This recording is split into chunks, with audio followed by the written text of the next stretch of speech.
Berea fără alcool păstrează toți nutrienții din berea obișnuită, cu excepția alcoolului etilic, care este îndepărtat.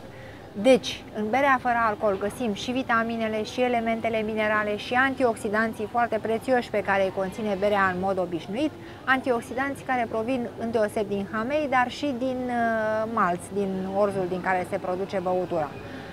De aceea putem să recomandăm inclusiv mămicilor, inclusiv femei însărcinate sau femei care alăptează, bere fără alcool, pentru că acești antioxidanți, ca și ceilalți nutrienți din bere, pot să fie transferați și sunt transferați fie direct, fie prin intermediul laptelui către copilași. Deci acesta va beneficia de aspectele pozitive, de conținutul de nutrienți valoroși din bere, fără a exista riscul sigur ridicat de consumul unei băuturi alcoolice, cum este berea cu alcool.